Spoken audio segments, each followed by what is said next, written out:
Vamos a continuar entonces con las corrientes sociológicas. Habíamos en el vídeo anterior comenzado con la explicitación de la propuesta de estas corrientes o de cuál era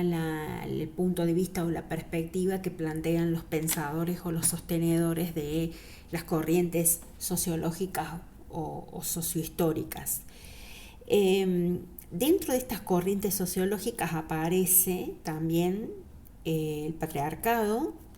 el matriarcado y también las teorías que explican la cohesión social,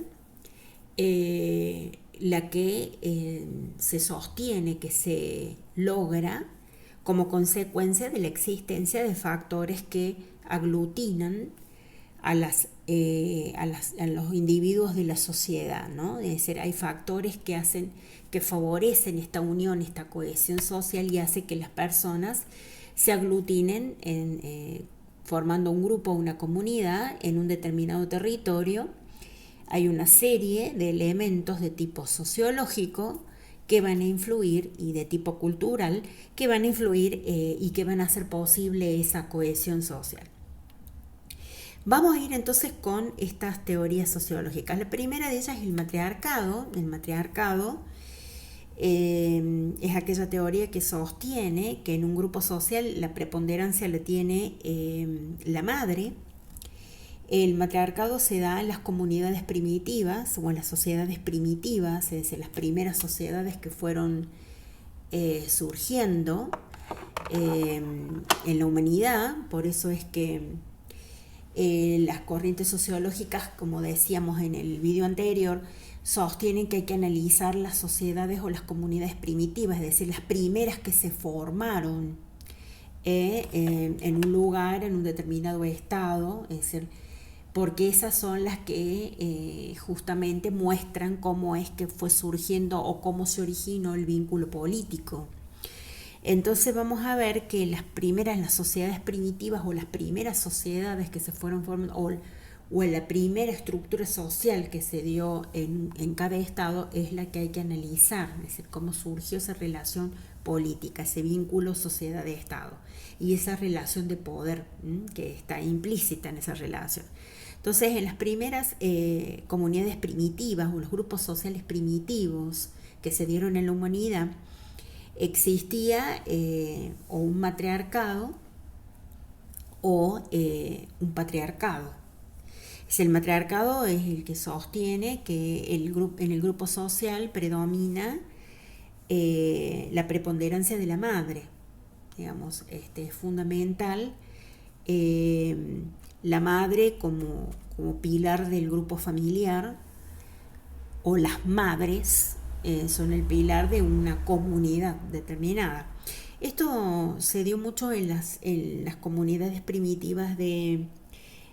digamos, de Asia, de los países, sobre todo de la parte de India, de lo que viene a ser India, Pakistán, en donde obviamente el rol de la madre era fundamental en ese tipo digamos, de grupos sociales y en esas familias, digamos, en todo lo que eran las razas, las romaníes, que ahí están dentro de esas los hindúes, los pakistaníes, eh, incluso los mismos gitanos están dentro del grupo de los romaníes. Ahí se da esto del matriarcado, es decir, había otras civilizaciones también, y sobre todo en Asia, en donde justamente es fundamental el rol de la madre o el linaje de la madre o de la familia de la madre es la que marca la pertenencia de una persona a un determinado clan o un determinado grupo social. Incluso, por ejemplo, en el caso de los hebreos también, siempre se dice que el verdadero judío o hebreo es aquel que viene de madre, no sé, es la línea materna la que marca la pertenencia, no la línea paterna. Entonces, en este tipo de sociedades primitivas, lo que marcaba la pertenencia a un grupo social determinado o la identidad o la identificación con un determinado grupo social era el linaje de la madre, los ancestros de la madre, la familia de la madre o el clan o el grupo social del cual provenía la madre del individuo. En el caso del patriarcado es al revés. Lo que tiene preponderancia es el padre, el linaje del padre, la ascendencia del padre.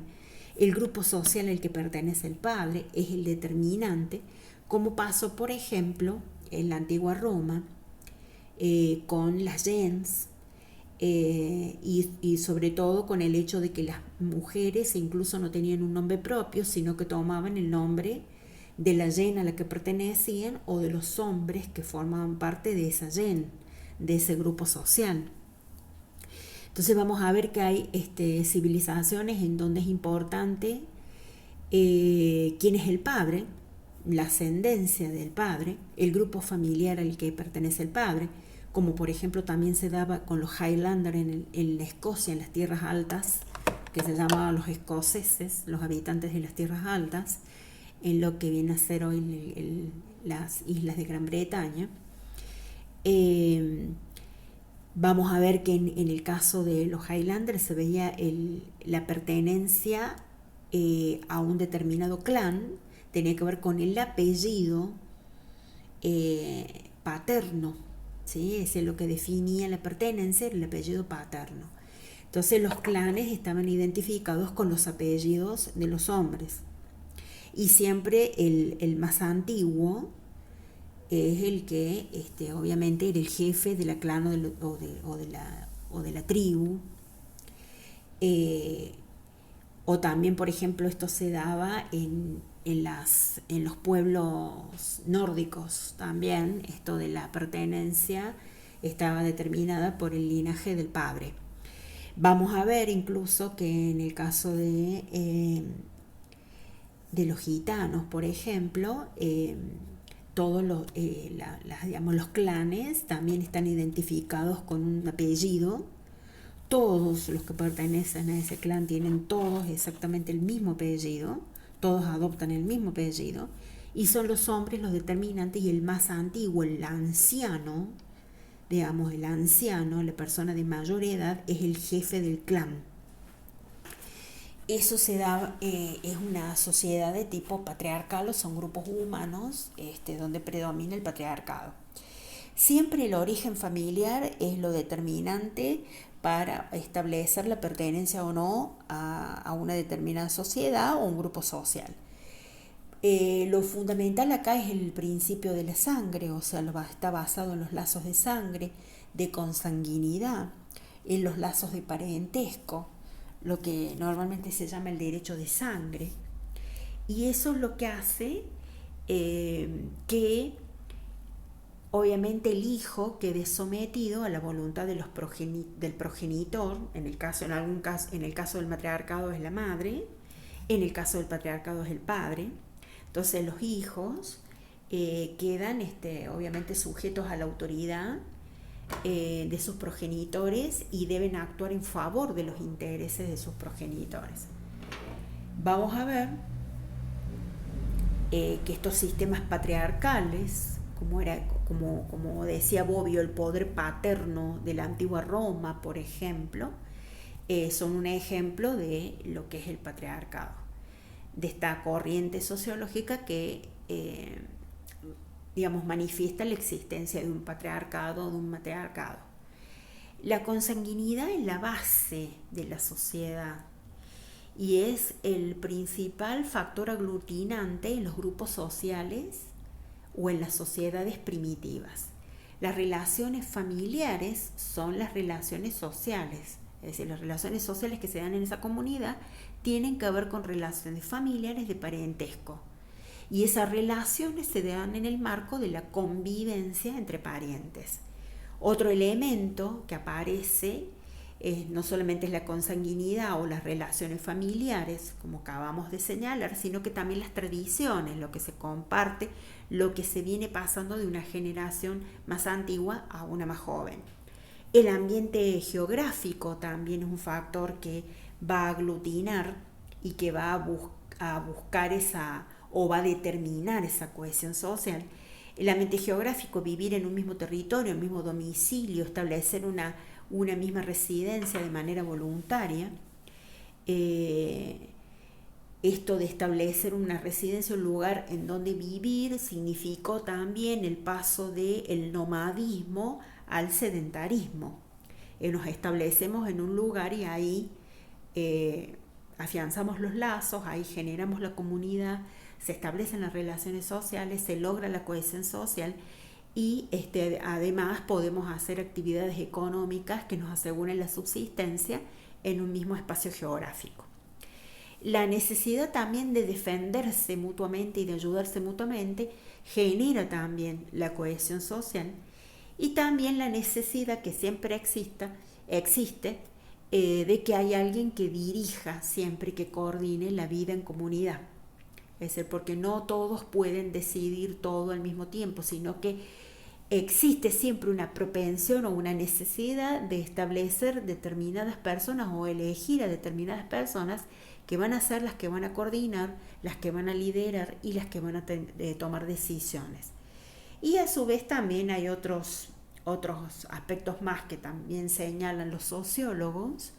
como factores que aglutinan o que logran la cohesión social que, digamos, no vamos a señalar, por eso ponemos etcétera, no vamos a señalar, sino que nos vamos a basar en estos que son los más importantes y que tienen mayor incidencia en la vida política. Vamos a ver también que estos factores, dijimos, que hacen a la cohesión social,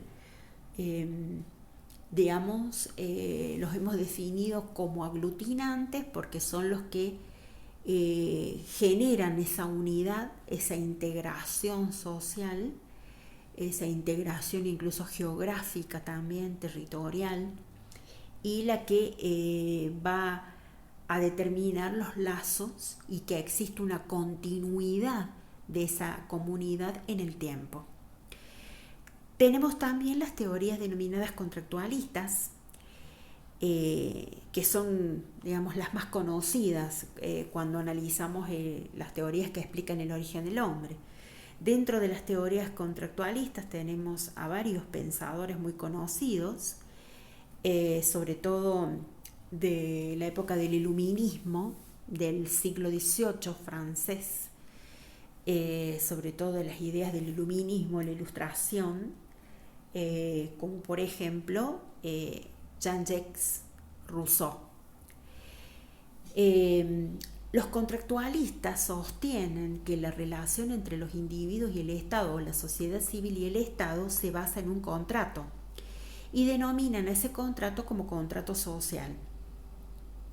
Entonces, esta teoría que explica la vida política o que explica el surgimiento del vínculo político entre el Estado y la sociedad civil se basa justamente en la existencia de este contrato social que se establece entre el Estado y los individuos. Este contrato social explica el origen y el propósito del Estado y también el surgimiento de los denominados derechos humanos. Entonces, los contractualistas sostienen que para vivir en sociedad los seres humanos tienen que arribar o lograr un acuerdo social que es implícito. No se trata de un acuerdo escrito o explícito, sino es algo que se va dando de manera tácita y que supone que los individuos van a, digamos, a sujetarse o van a someter su voluntad a la voluntad del Estado. Y ese Estado le va a otorgar una serie de derechos también a cambio de abandonar esa libertad o de dejar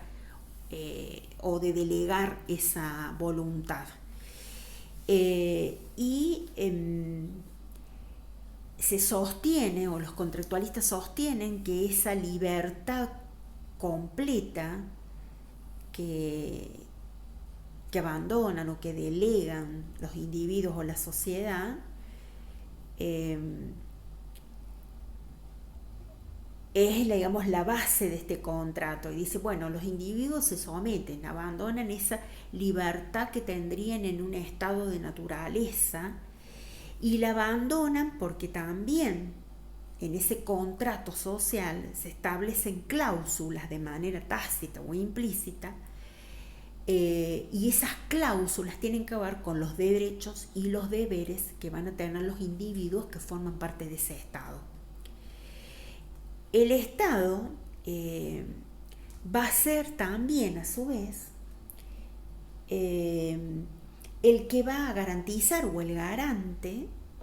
de que se va a cumplir ese contrato. Es decir, ese contrato implícito se firma, por así decirlo, se acuerda entre los individuos y el Estado, entre la sociedad y el Estado va a pasar a ser el mismo garante de que ese contrato se cumpla, de que todas las cláusulas, es decir, todos los derechos y las obligaciones que se establecen en ese contrato, y que sobre todo se le exige a los individuos o se le otorga a los individuos en el caso de los derechos, el Estado va a ser el garante de que ese contrato se cumpla al pie de la letra. Incluso se sostiene también que se pueden ir modificando las cláusulas o los términos del contrato en el tiempo si las partes, es decir, el Estado y los individuos, así lo acuerdan o así lo desean. ¿Por qué? Porque los derechos y los deberes no son inmutables, es decir, no son algo rígido, sino que son algo que va cambiando o que se puede ir modelando en el tiempo, se pueden ir modificando. También se sostiene que un mayor número de derechos que se vayan acordando en ese contrato va a traer como contrapartida un mayor número de deberes. Y por el contrario, si se establecen menos derechos en ese contrato, va a haber en consecuencia menos deberes por parte de los individuos. Ese contrato social, como les decía, es, digamos, la base del surgimiento del Estado, o lo que explica el surgimiento del Estado. Y acá vamos a comenzar con el primero de los exponentes de las teorías contractualistas, o el más conocido, que, como decíamos, bueno, Juan Jacobo Rousseau o Jean-Jacques Rousseau, que justamente sostiene que el hombre ha nacido libre, el hombre es libre por naturaleza, ese es su estado natural, tiene una libertad completa en su estado natural, pero decide sujetarse,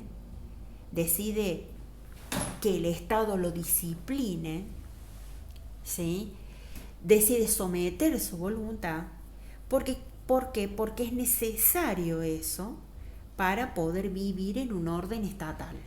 o vivir dentro de un Estado. Y básicamente lo que sostiene Rousseau es que existe un pacto social que da origen al Estado, que supone la existencia del Estado, y que básicamente ese pacto social consta de una sola cláusula, y una cláusula muy importante y una cláusula fundante, que es la enajenación total de cada individuo, que obviamente goza de derechos, la enajenación total a esa comunidad de la cual forma parte, y sobre todo también el individuo, es decir, bueno, en ese pacto se establecen derechos para ese individuo, pero el individuo acepta esto de subordinarse, de someterse a la voluntad del Estado, porque considera que los derechos de la comunidad son más importantes que los derechos individuales de él. Es decir, bueno, es necesario que haya este ordenamiento, que existe este Estado para que todos podamos vivir en comunidad. Entonces, bueno, me someto porque es lo que beneficia a la comunidad o es lo mejor para la comunidad.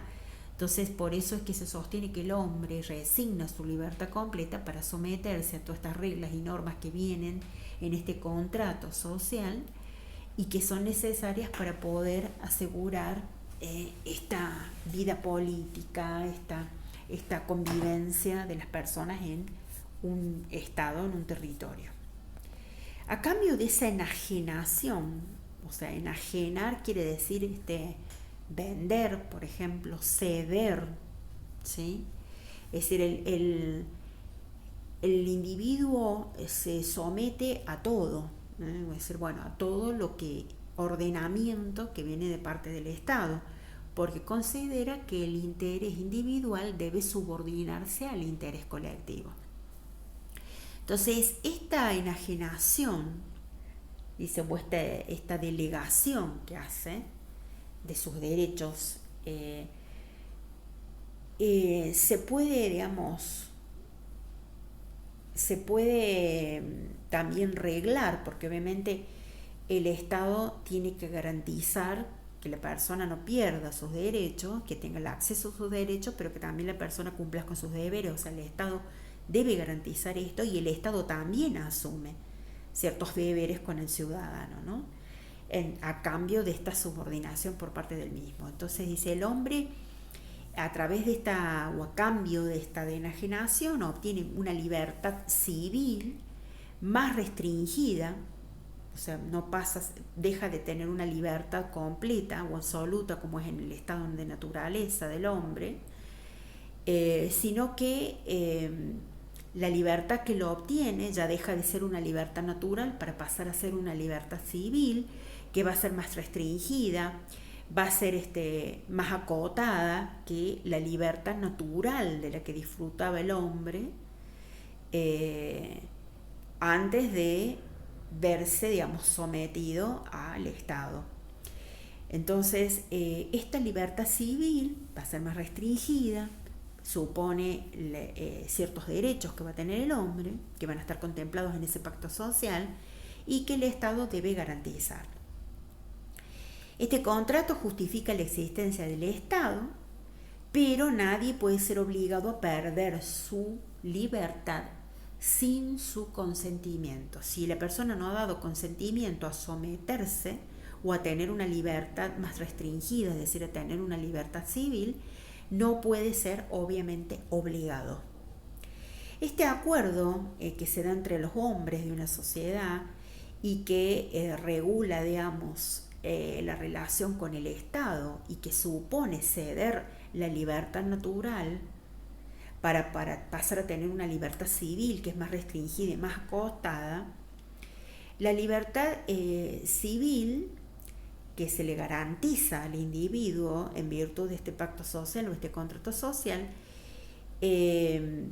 hace que el individuo tenga que mostrar obediencia o tener obediencia a la ley,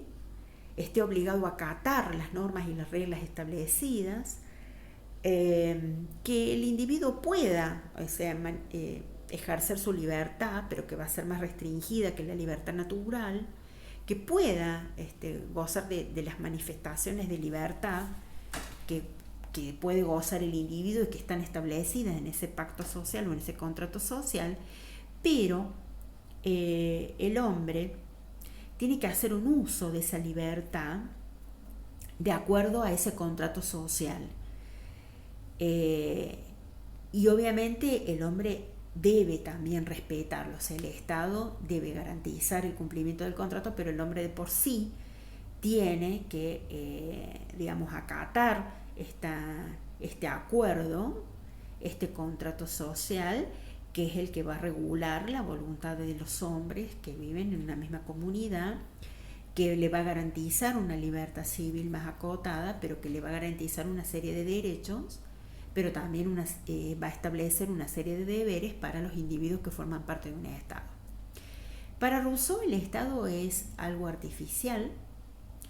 es creado por el hombre libremente, es una construcción social para Rousseau, y esta construcción social se da mediante un convenio o un pacto o un contrato social. El pacto social para él no es consecuencia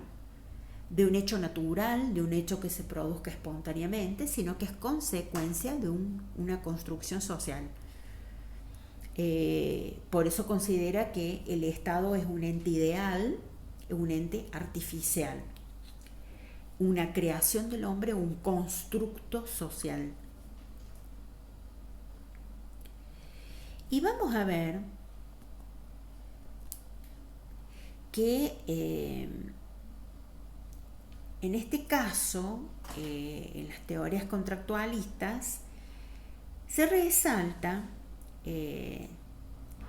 que los estados se fueron formando en el tiempo, o sea que es posible ver un proceso de formación o de conformación de los estados en el tiempo, y que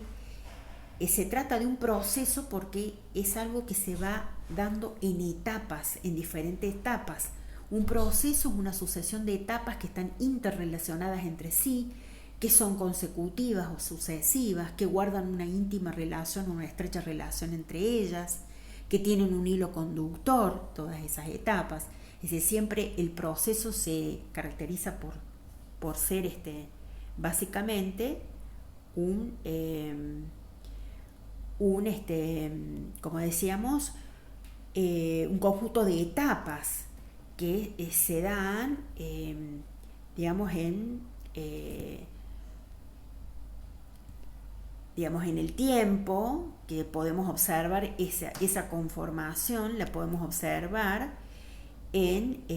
distintos estados, que vamos a ver siempre que hay un proceso de formación. Y vamos a ver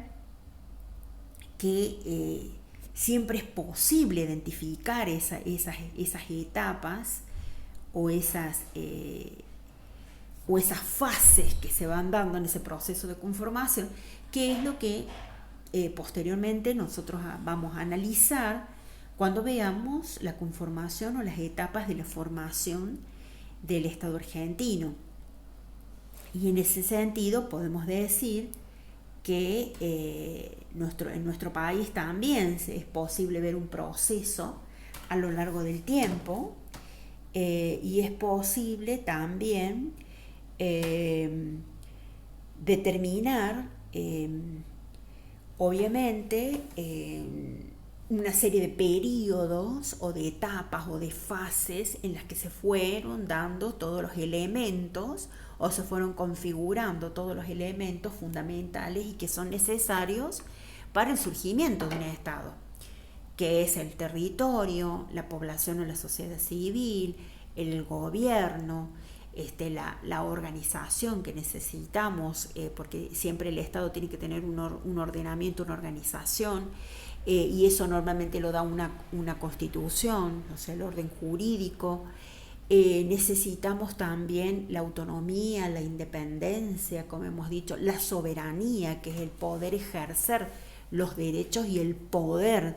que tiene ese Estado y los derechos que tiene ese Estado, tanto internamente como externamente.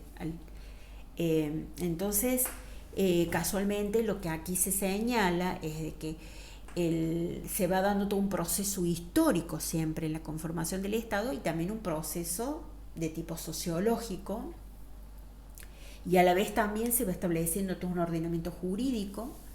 una estructura incluso administrativa, un aparato administrativo en el Estado. Tiene que haber siempre un conjunto de instituciones que tienen que ir apareciendo y que son necesarias para darle ese ordenamiento jurídico, y ese ordenamiento administrativo y ese ordenamiento político, porque también tenemos que hacer la integración territorial, tenemos que generar la división territorial, geográfica, lo que se llama la división política de un país, la división geográfica en circunscripciones, en estados, en comunas, en asambleas, en provincias. Se tiene que haber también la definición de una estructura política o una estructura de circunscripciones o de estados o de unidades territoriales dentro de ese territorio nacional. Entonces, observamos que existe un proceso que obviamente se tiene que dar siempre en un estado, y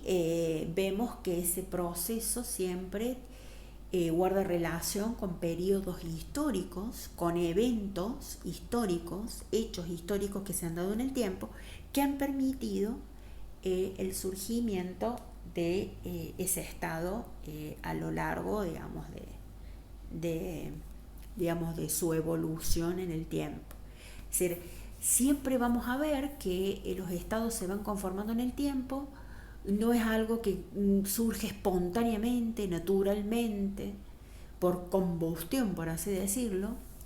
sino que por combustión espontánea, sino que es algo que se va gestando y que se va dando a medida que se van cumpliendo ciertas condiciones en el tiempo. Esto es lo que, por ejemplo, denomina es Oslak, que es se va produciendo la estatidad, que es la condición de ser-estado, y esa condición de ser-estado se logra cuando se implementan determinados mecanismos que van logrando la conformación del estado y cuando se logran determinados atributos que permiten a un estado convertirse verdaderamente en un estado. También la conformación se va dando a medida que ese estado va logrando reunir los elementos fundamentales que debe tener y que hemos visto cuando hemos analizado la definición del concepto de estado.